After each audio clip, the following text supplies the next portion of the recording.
Okay, so here it is after I took away a lot of the stain and brought the shading in. It's pretty rough still. I carved off this eye here because the pupil was not in the center, so redid that. I'll have to obviously take out all of the debris and everything still. But it does put it in a position where as I work on it, there's less dirt because it's been sealed a little bit. It's only got one sealant layer on it, so you know it's not perfect, but it does allow me to touch it without putting on other dirt.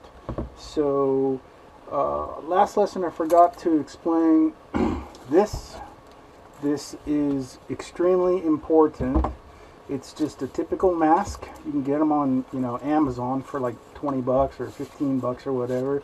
This one's like 12 bucks because I think everybody hated this pattern. For the most part, it comes with other ones that you can put in here. I think they're washable. Additionally, they're pretty cheap. You can get like 3 for, I don't know, 12 bucks or something like that. Maybe even cheaper. And they just go in. So, for the most part, you just put this on and it latches with Velcro, and you can put it on at any, pressure, tightness. But it's extremely important to watch out for when you're sanding off stain, in addition to finish, that you be careful. If it's just wood, maybe you can get away with it, but that's a lot of small particles and a lot of other stuff that's just bad for you. So use something with safety. Try to be safe. I'm going to work out this eye now, start pulling off debris, and since it's a little harder because of this finish, it'll be easier to pull out a lot of the crap because it won't fluff up as much like I explained last lesson.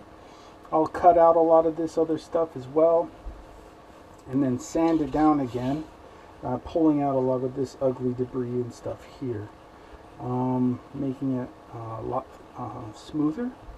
Probably won't touch the background too much.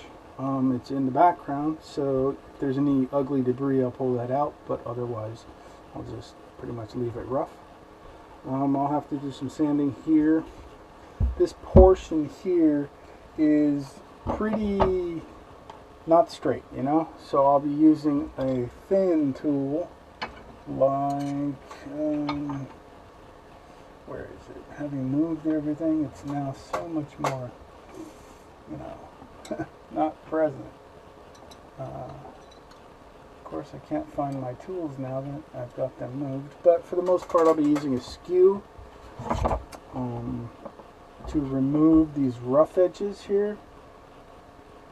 But I don't want to leave lines on the back, so I'll have to be careful to get the rough edges off without damaging the inset background. So, alright, off to it, and we'll get back with you at the next lesson.